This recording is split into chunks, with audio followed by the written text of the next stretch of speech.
दिल्ली में Korea industry expo 2024 की शुरुआत हो चुकी है। यशोभूमि नई दिल्ली में आयोजित कोरिया इंडस्ट्री एक्सपो 21 से 23 नवंबर तक आयोजित किया जाएगा, जिसमें भारत और कोरिया गणराज्य के बीच राजनयिक संबंधों की 50वीं वर्षगांठ मनाई जाएगी।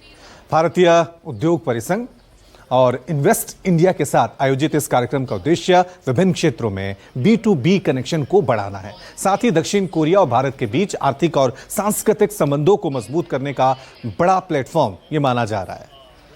कोई इंडेक्स 2024 में जीवन शैली, गतिशीलता और स्मार्ट बुनियादी ढांचे, स्मार्ट प्रौद्योगिकी, स्वास्थ्य प्रौद्योगिकी और मनोरंजन जैसे उद्योग शामिल हैं। इस आयोजन ने पतंजलि योगपीठ से आचार्य बालकृष्ण ने भी इस कार्यक्रम में शिरकत की। आचार्य बालकृष्ण ने न्यूज़ 24 से खास बातचीत करते हुए कहा कि भारत और कोरिया कई तरीके से एक हैं, ऐसे में उनकी और हमारी तकनीक से विश्व का कल्याण होगा, किसानों के लिए भी कई अवसर पैदा होंगे। कोरिया इंडस्ट्री फेयर 2024 का आयोजन हो रहा है और इसमें आचार्य बालकृष्ण जो है वो शिरकत करें। इस वक्त हमारे साथ है, आइए सीधे उनसे मुखातिब होते हैं। बहुत बहुत स्वागत है न्यूज़ 24 पर आपका आचार्य जी। और सबसे पहले मैं सवाल ये करूंगी कि चूंकि इस एग्जीबिशन में एक लाइन है, पाथ टू प्रोस्पेरिटी, कोरिया और भारत मिलकर किस तरीके से इस्लाम को लेकर आगे जाएंगे और आपका इस एग्जीबिशन में आने का उद्देश्य क्या है? कोरिया और भारत का यदि संबंध को हम देखें, लगभग 2000 वर्ष पुराना हमारा संबंध रहा है। अयोध्या की हमारी राजकुमारी जी महारानी बनकर के कोरिया में पहुंची और वहां पर उस समय के जो राजा थे, उस समय से लेकर के अब तक अभी भी कोरिया में लगभग जो एक अनुमान है 60 लाख से ज़्यादा लोग उस वंशज या उस राज परिवार के प्रति निष्ठा रखने वाले लोग कोरिया में आज भी हैं। और जहाँ तक रहा कि भारत और कोरिया का संबंध, जैसे भाई बैठे ये भी बुद्धिस्ट है, तो बुद्ध भगवान तो इस धरा से वहाँ तक पहुँचे, तो एक आध्यात्मिक रिश्ता भी है कोरिया का साथ में। तीसरी चीज़, अभी जो हमारी जो सोच है या जो समाज है, पर मैं क्योंकि कोरिया कई बार गया हूँ, वहाँ पर हम लोगों ने बहुत बड़े योग शिविर लगाए, हमने वहाँ पर एग्रीकल्चर के लिए हमने काम किया।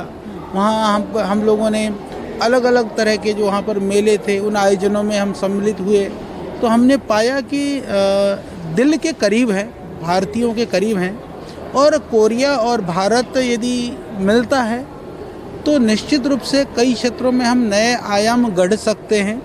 जैसे एग्रीकल्चर के क्षेत्र में ही है कि माननीय प्रधानमंत्री जी का भी एक सोच है कि हम फार्मर्स इनकम डबलिंग करें, पर होगा कैसे, यह प्रश्न है।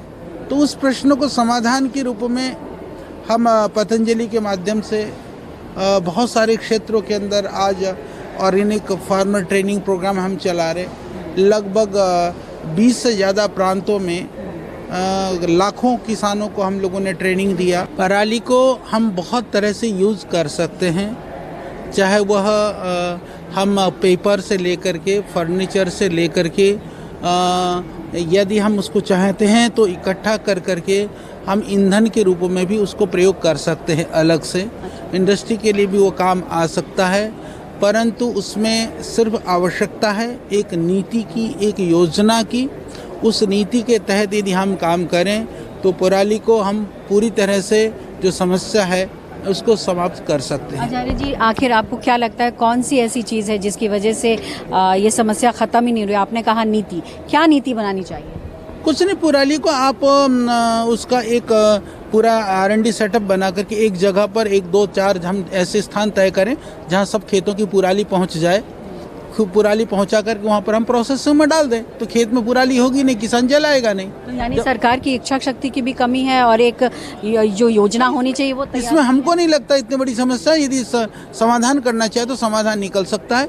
पुराली का निस्तारण ये कि किसान को तत्काल वो निस्तारण नहीं कर पाता, उसका कोई यूटिलाइज नहीं कर पाता है, उसको अगला क्रॉप लेना है तो फिर वो खेत में फिर उसको जला देता है। उसकी जगह पर यदि हम खेत से पुराली को यदि निस्तारण की व्यवस्था करें, उठा करके ले जाएं, तो किसान के लिए तो कोई समस्या ही नहीं। बहुत बहुत शुक्रिया हमसे बात करने के लिए। ये थे आचार्य बालकृष्ण। कैमरा पर्सन साहिल के साथ पल्लवी झा, दिल्ली न्यूज़ 24।